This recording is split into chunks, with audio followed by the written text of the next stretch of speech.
Looking a little better. Okay, we need to do the...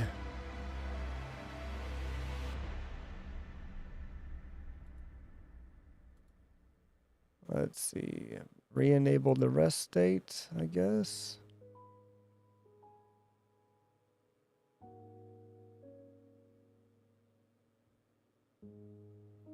And we need to do the mass modulations at 1, so let's do 5.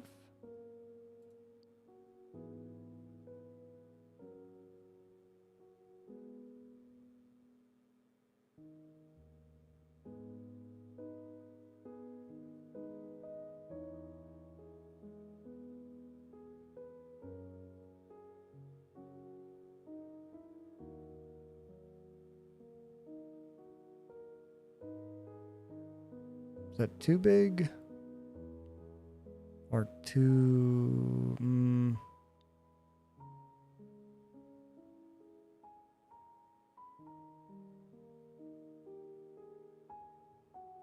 Let's try 6.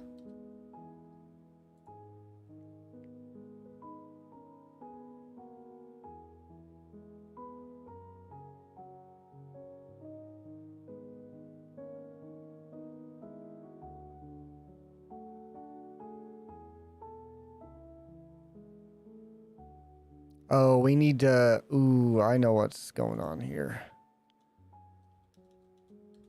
We need to raise that up so they don't act as weird on the bottom.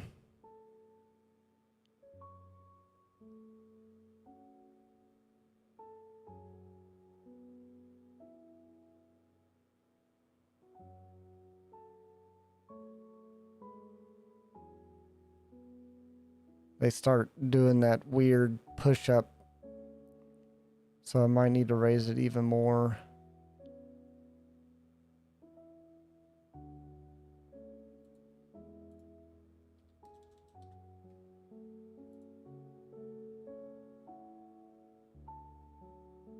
Not that there's 5, I don't think there's 2,000 particles in there, but then again, it's really hard to count how many particles are in there, so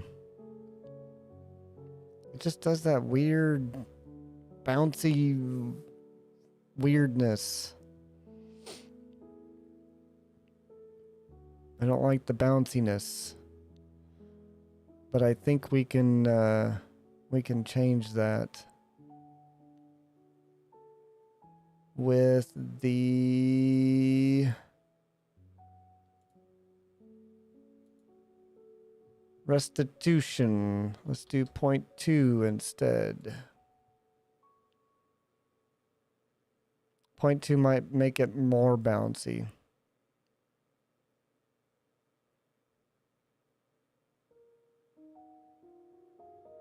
What do we got going on music wise? Let's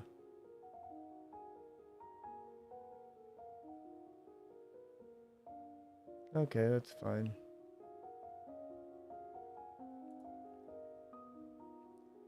It's gonna bounce whenever I click back into Unreal because it like recalculates physics things and then it just goes blah.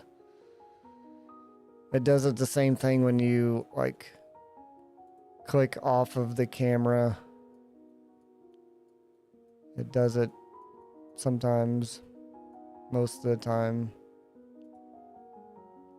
When you click on a different object, it'll start going weird.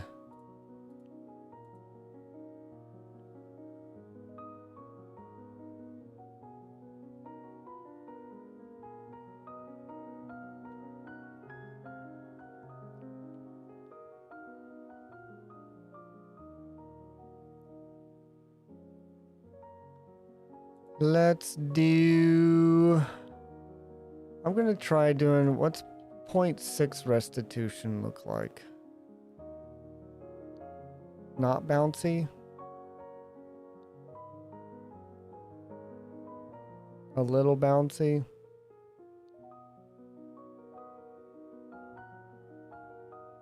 But not too much?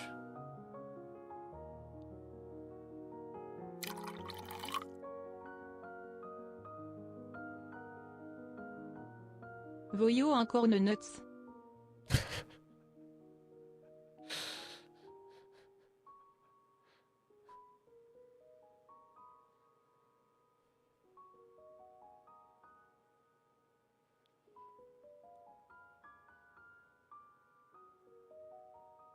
Well, it looks like I think before it was saying cheer one blah blah blah blah blah blah.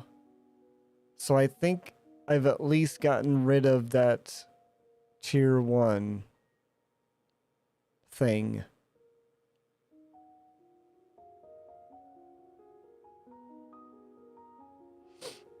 Because there was like a preamble message before it started reading the actual message.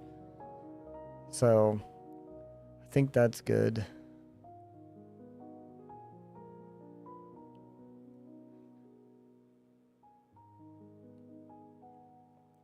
I don't know how to explain it. It would be like cheer 1, cheer 100, whatever, then reads out the emote, then 1 for the amount of cheer, and then the message. Now it just reads, like, it says the emote name, and then 1, and then the message, and not the cheer 1 at the beginning. Yeah, it still reads the emote at the beginning, but it was doing a weird, like, cheer 1, then the emote, then 1, then the message.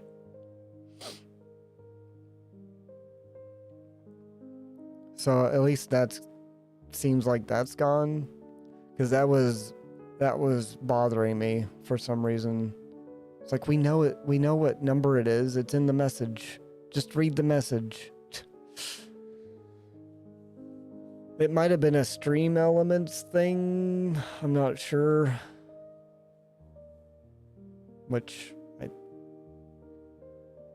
I am going to eventually be rid of Stream Elements completely.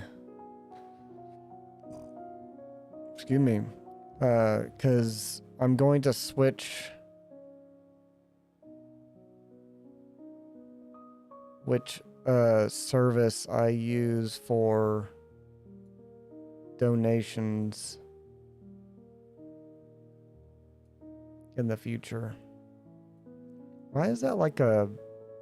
I guess it is a box. It's just not filling up here as quickly.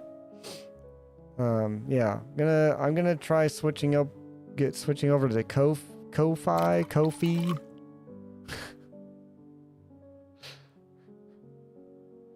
Voyons un voyou un voyou un voyou un corn nuts corn nuts corn nuts corn nuts corn nuts corn nuts corn nuts corn nuts corn nuts corn nuts corn nuts corn nuts corn nuts corn nuts corn nuts corn nuts corn nuts.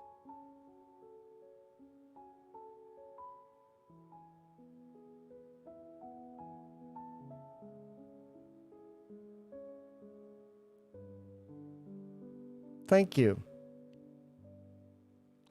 for the bits.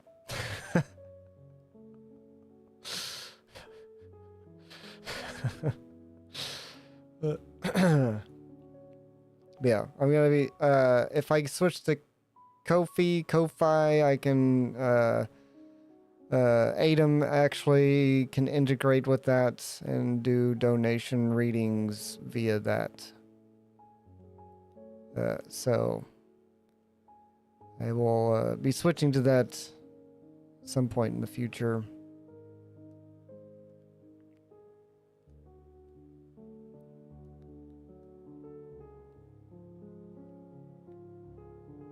Oh man, that's a lot of nuts.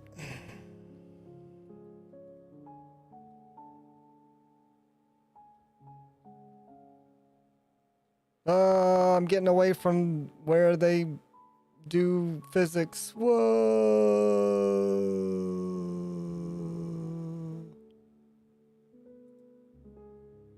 Boop.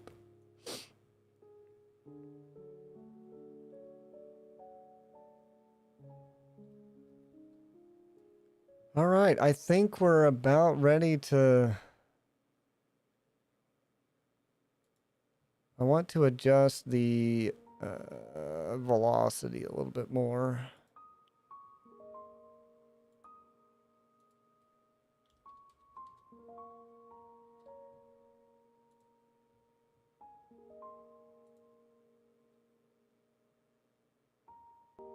Have you made the texture? No.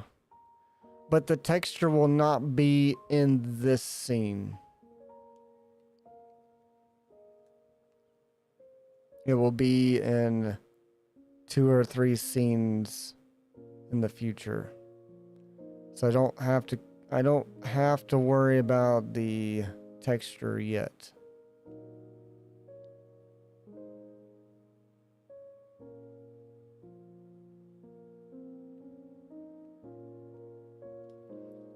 But yeah, I think I'm about ready to finalize this scene.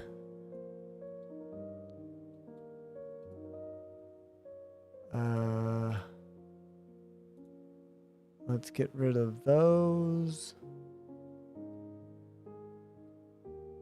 When do you think this scene will be finished?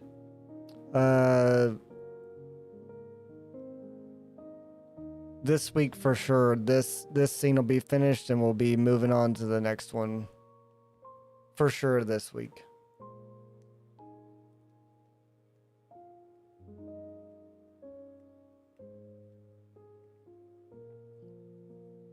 Because right now, let's see. I'm moving this up for sure.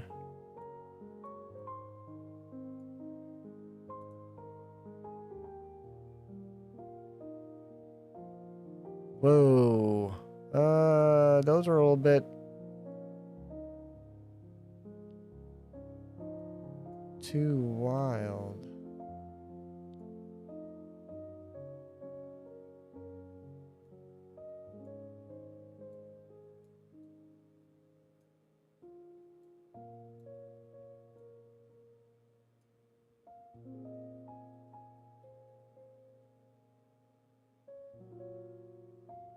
What happened to it? Let's try doing this.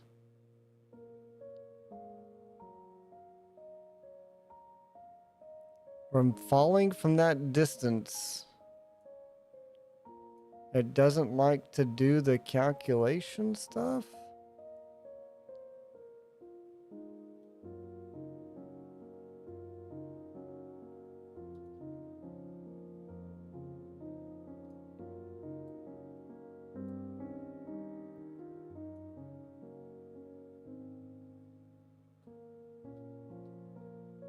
Why?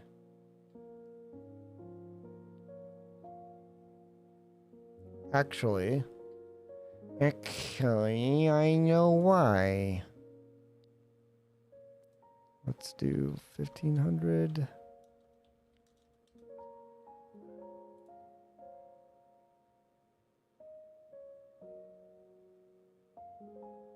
Is that not far enough still?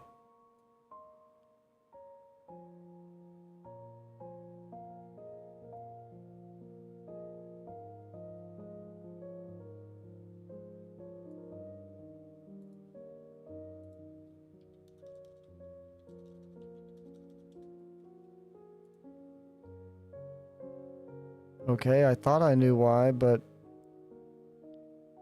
it seems I don't know why. Tell me why. Ba ba ba boo boo doo.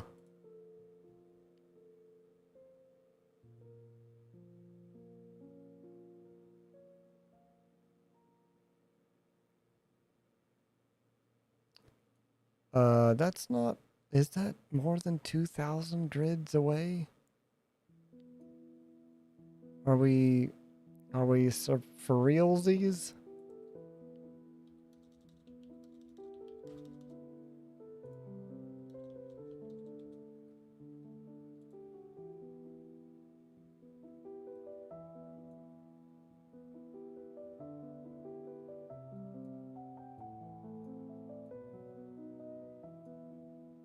It was. Okay.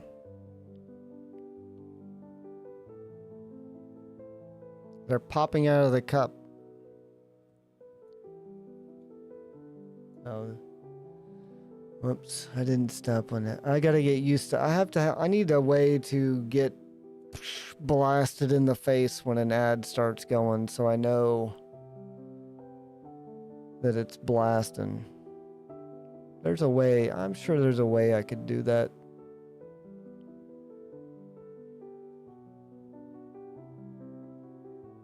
Yeah, they're falling out of the cup. I don't like it.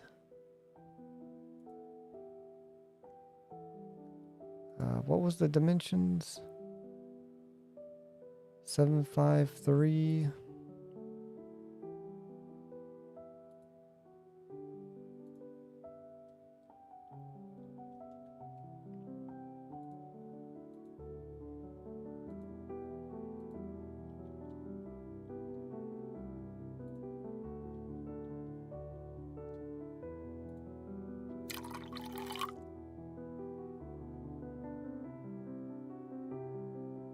Voyo un power BBL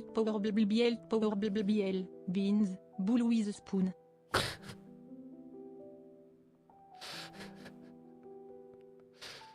Oh man.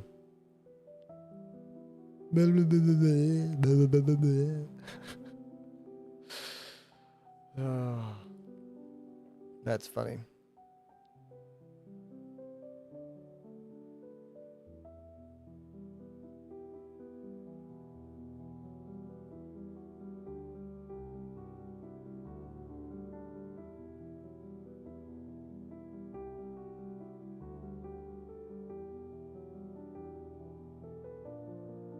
What if I do, instead of spawn rate, we do the spawn burst instantaneous?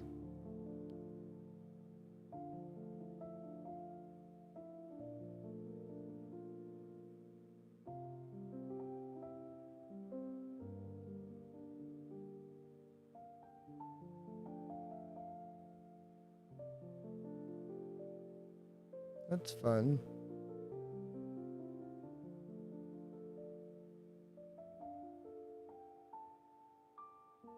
We could do turn off auto activate real quick. And then we'll do oops.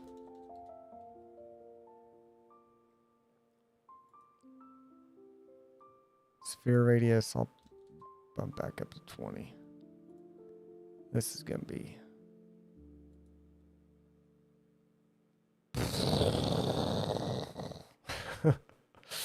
oh, there's more coming.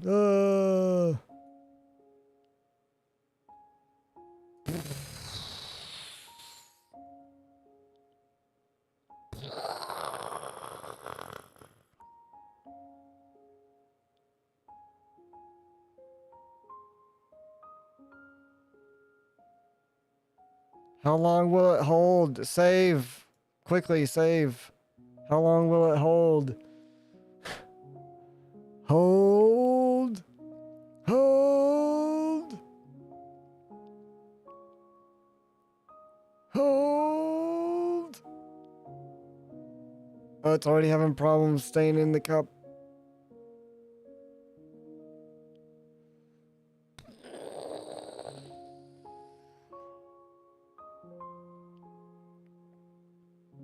Yeah, it's having some issues staying in the cup. Ba-boom.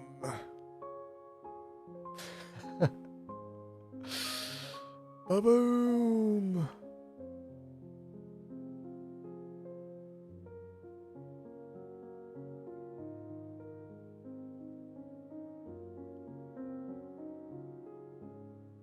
Oh, that one I really saw a dip in FPS. Yeah. Okay. That one was okay. Let's see what the next obvious FPS drop is.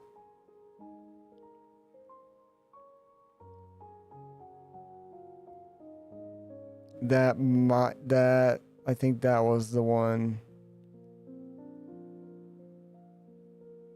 Boom, boom, boom, boom, boom. It's still holding. We're still holding on. Oh, something's happening. Something's happening. It's already like 3 FPS, I know. Oh man, something's happening. It's getting wild. Oh, we're real bad right now.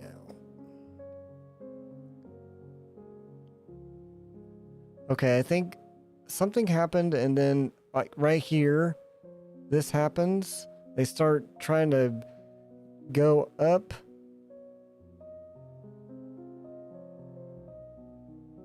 Oh man.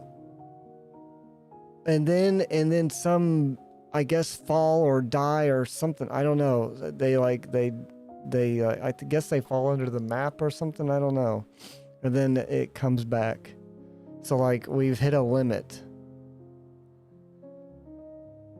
to how bad it can be. I guess because it can't calculate the collisions quick enough to where they then just fall underneath our object and go into uncalculated space right there. Man, that's crazy.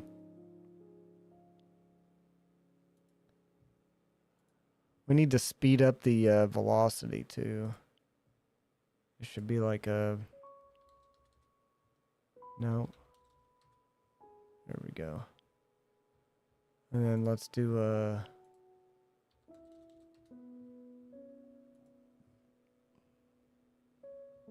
Get ready.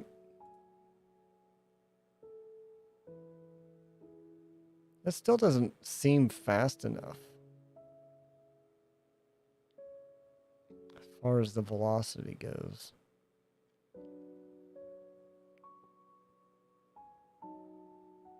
But it also could be my FPS.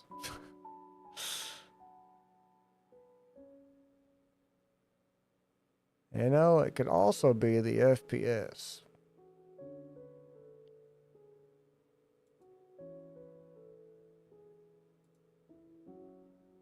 So if we do 500 instead.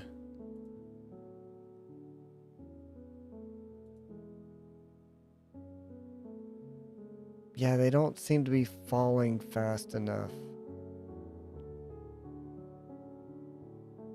It doesn't feel fast enough.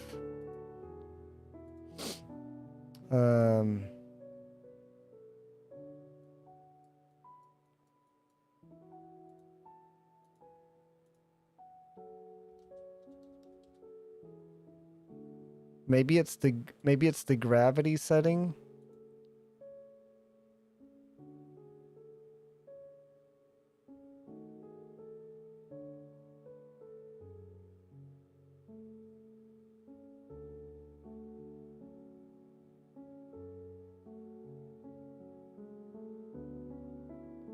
Because at a certain point, it didn't fall any faster. But just like in real life, if you jumped off the Empire State Building, it would feel fast at the beginning, and it would look faster at the beginning, and you would think that if you were watching an object or a person jumping off the Empire State Building, that they would start going faster and faster, but at a certain point, it would just look like they're falling kind of slowly and then hitting. I don't know why I had to use a person as an example, but what is the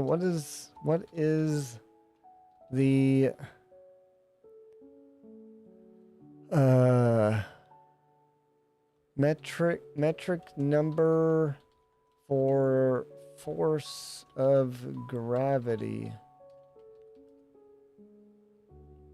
A conventional standard value is defined exactly as 9.80665 meters a second squared. about 32.1740 feet per second squared.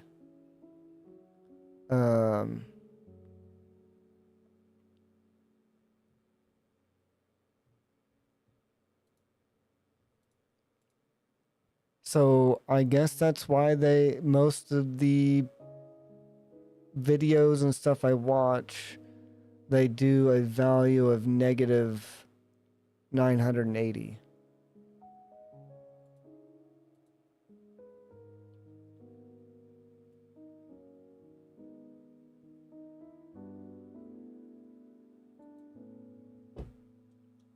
Point 665. I don't know why I did that, but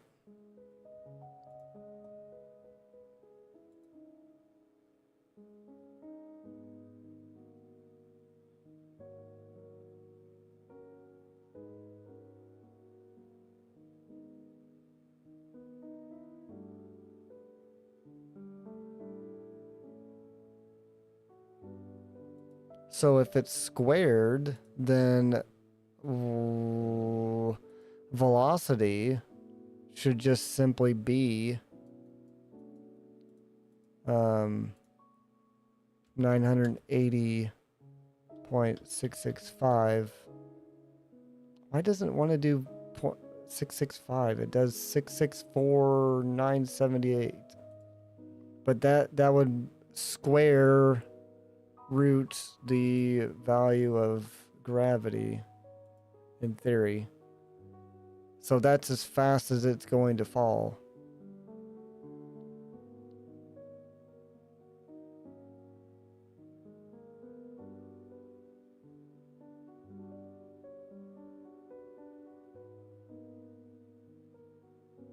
Neighbor of the beast.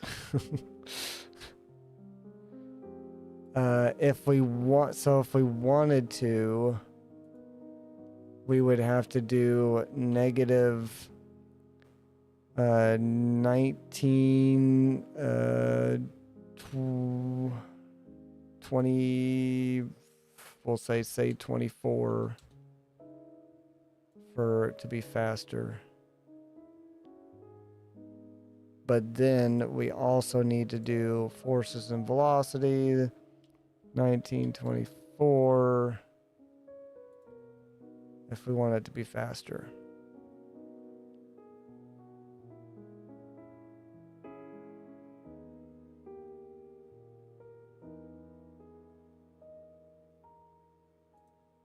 And then I also want to turn back on the rest state. I want to see what happens.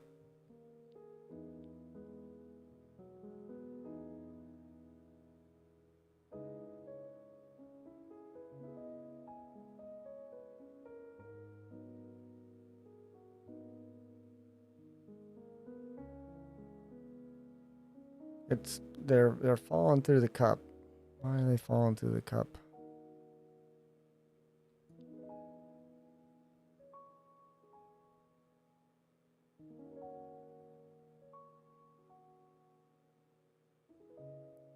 I mean, technically that would be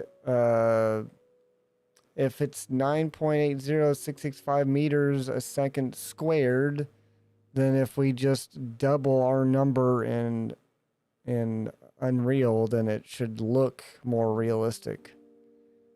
Because I mean, you don't fall as slow as it was before, but this seems accurate.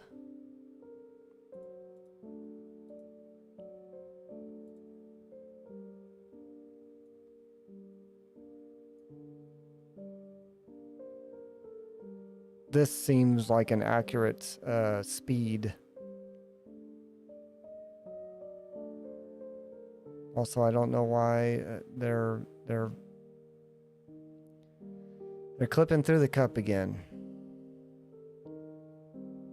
We've had this problem before.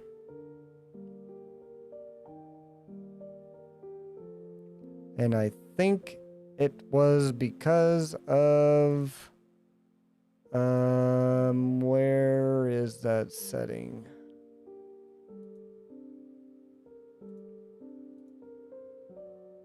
particle radius scale.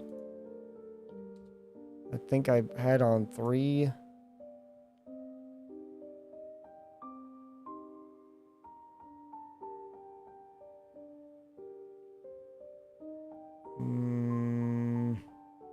They're still doing it. I don't know if it's distance to the cup.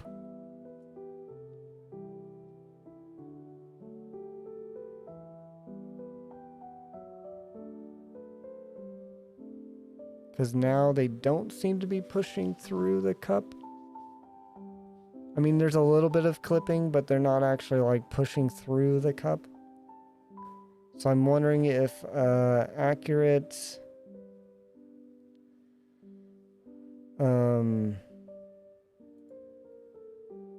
where is it? Avoid distance fields. Max trace distance, maybe we could put it 500.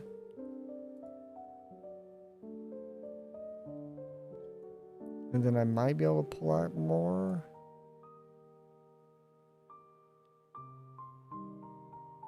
They're doing it right there.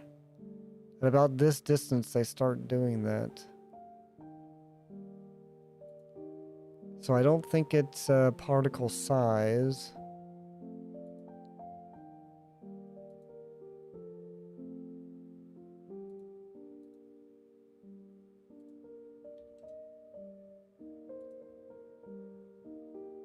So yeah, I don't think it has anything to do with particle size.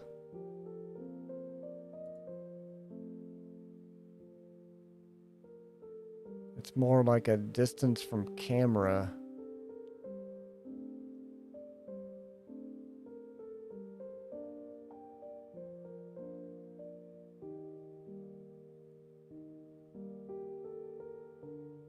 Which could be a scaling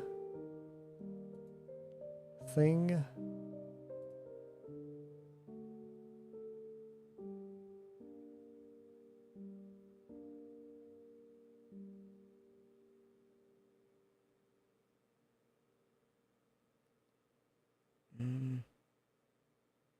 Not quite.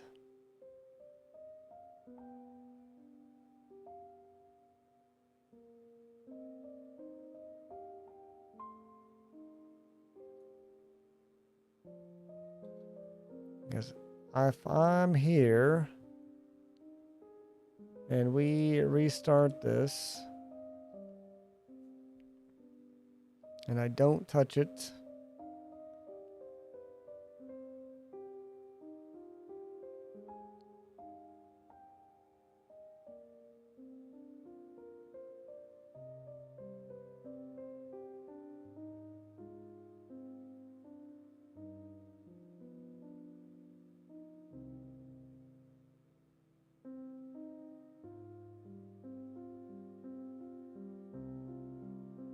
I think because if they're using ray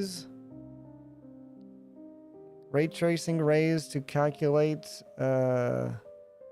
collision stuff, then it might have something to do with that setting, which might be in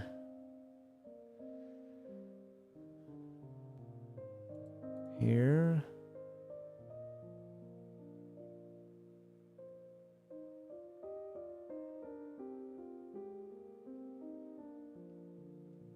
Rendering.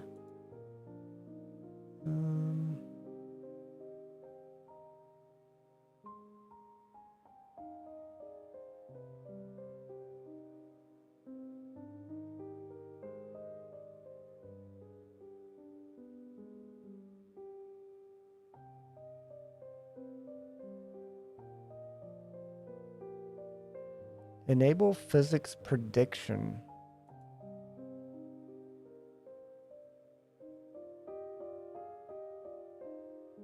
That wasn't on.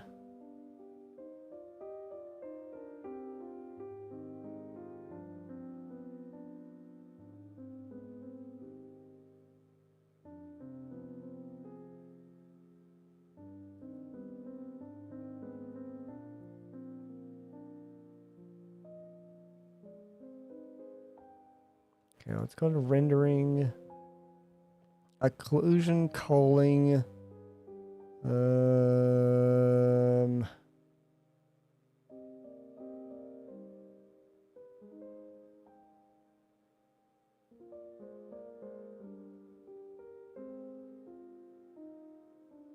Distance field voxel density.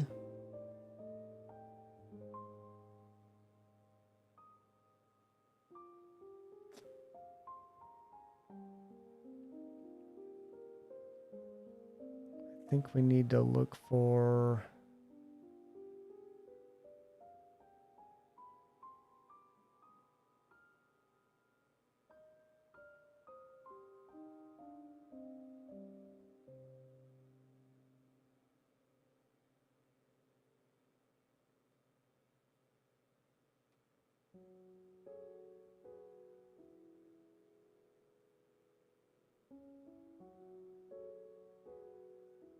Well, I don't see anything in there. I probably just don't know where to look.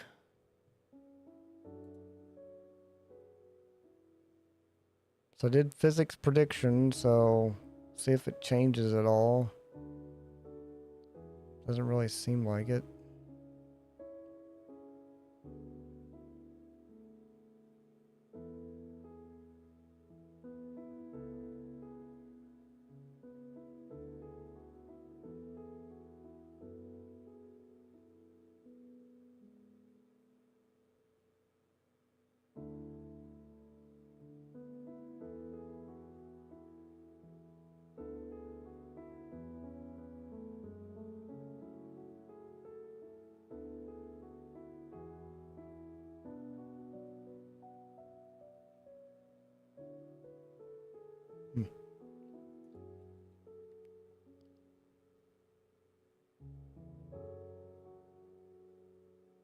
But there's definitely a occlusion or culling distance that causes them to do that.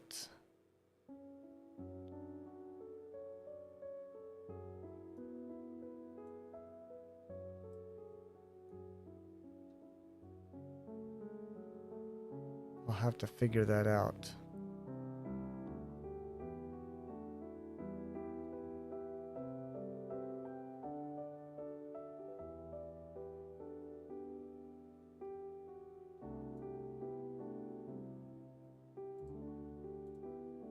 Well, we're doing pretty good. We've got it pretty good.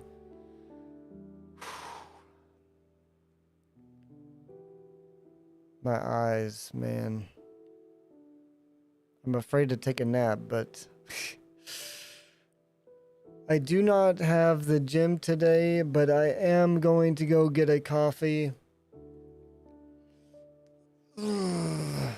Which might not even help me at all.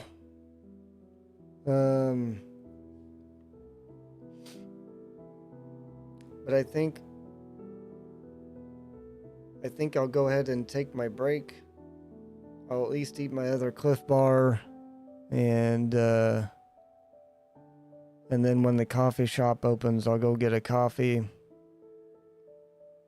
and then I'll be back with Space Marine 2. We're gonna start that up. I need to get.